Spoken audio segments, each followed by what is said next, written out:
Hi, my name is Karen Fabian and I'm the founder of Bare Bones Yoga, and welcome to my YouTube channel. I'm glad you're here. So today I'm going to be talking a little bit about questions you can get from students after class is typically when they come up, although they might come up before class, and they have to do with a student who has a question about a particular sensation in the body that they think is an injury or think is a problem of some kind, and they want your help in determining what it could be. And this is really common because many times students will kind of make the assumption that a pain here means there's a problem here.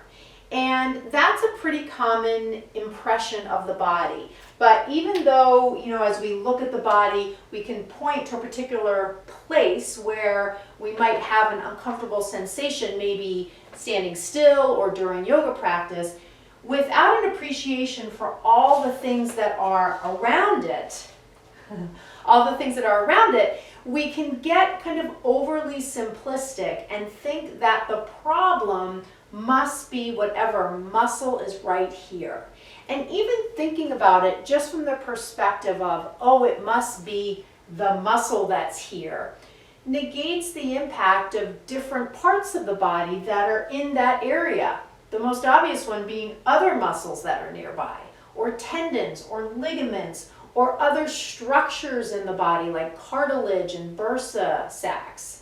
And then it also negates or doesn't call into play the impact of fascia. And the fascial network system is just that. It's a system throughout the body to provide structure and support. It's not muscle. It's actually based in collagen fibers. And that whole fascial network supports the body, runs in between and around muscles, and it has different properties. It's not vascular like muscle is. So sometimes the sensations can be a little bit different. So what I want you to think about, and this is just kind of an approach, not only for teachers as they're having these conversations with students, but also practitioners as you're moving on the mat and you feel some restrictions, rather than focus on what you can't do, why not focus on what is possible? Now, certainly as a teacher, if someone comes up to you and has a question about a particular part of the body, I'm going to give you just a couple of quick things that you can ask that person in order to help discern a little bit around what it could possibly be. Or at least draw up some more information so that you can both investigate it further over time.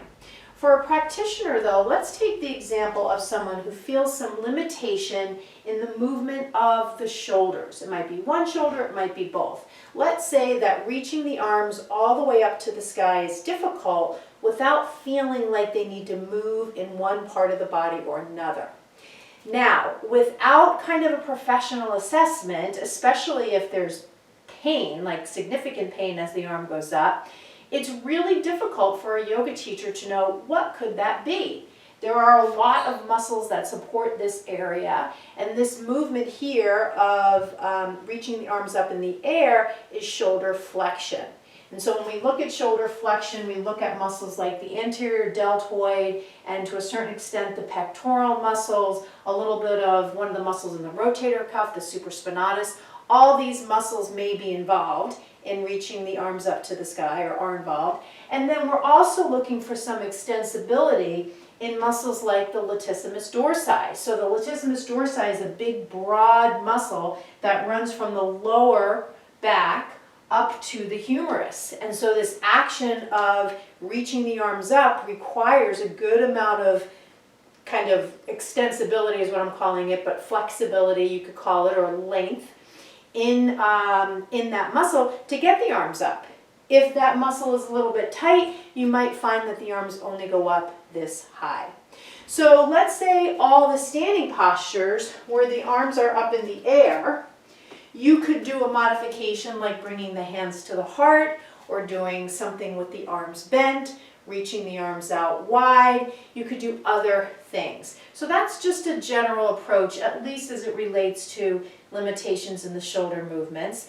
And again, that's really more geared towards a practitioner until you can get assessed by a professional.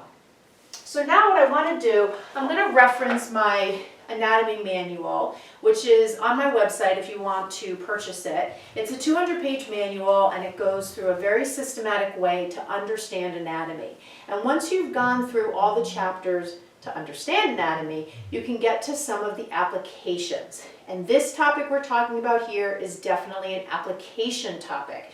This is where we get at the point where we're making the assumption that as a teacher, you know your stuff, you know anatomy. Otherwise, you should not be having these conversations with your students. You should have short, brief conversations, do some follow-up, and then get back to them.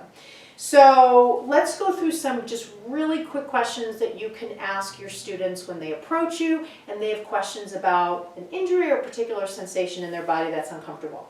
So the first thing is the obvious. Where is the pain? Show me where it is. The next thing is, what poses create the sensation? So is it something where both hips are in a particular position? Is it something where you're standing on one leg? Is it something on the ground? Tell me a little bit more about that.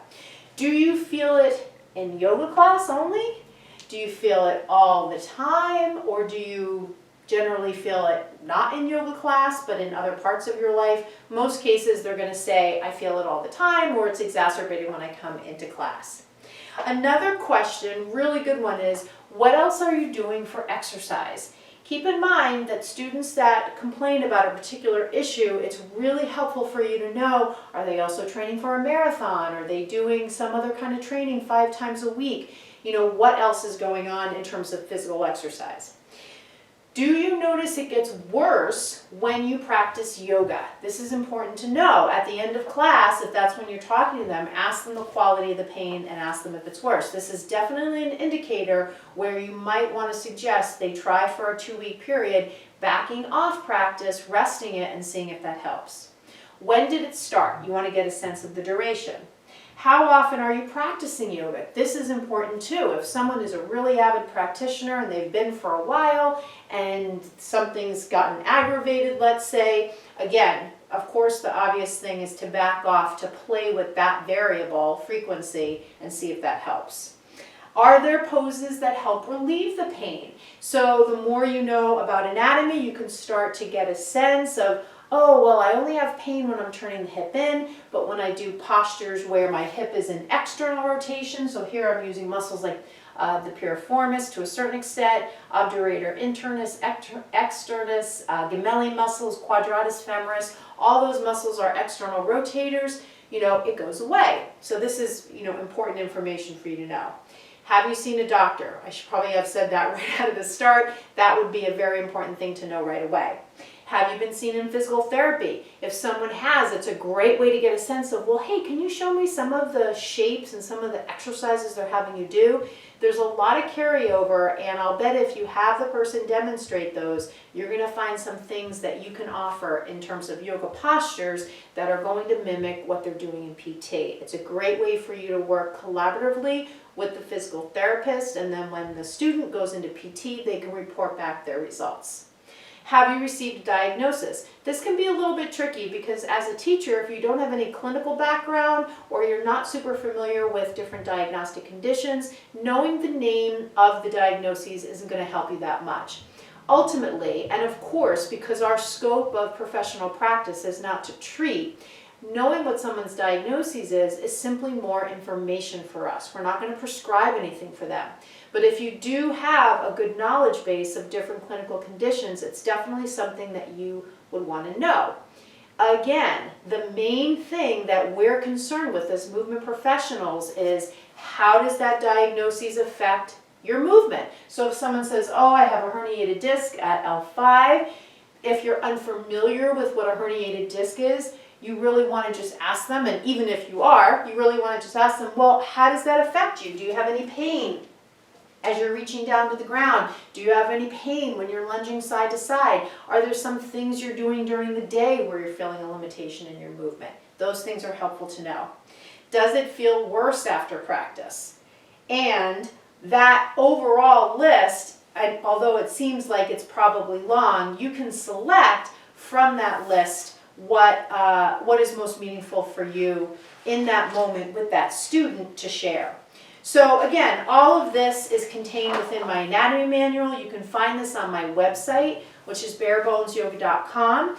This manual is part of my signature program for yoga teachers, which is part of my complete training path for yoga teachers, ending in certification with me. So the signature program is called the Blueprint Learning Program, and you can get on the wait list right on my website, barebonesyoga.com. When you join the wait list, you'll be one of the first people to know the next time I open enrollment for the course, which I do several times a year, and I'll also contact you to find out a little more about what you're looking to learn. So thank you so much for watching today. I hope you're well. If you have any questions, feel free to send me an email, and don't forget to click subscribe so you get notified when I do my next video. Again, the website is barebonesyoga.com. I'll include the link in the description. Namaste.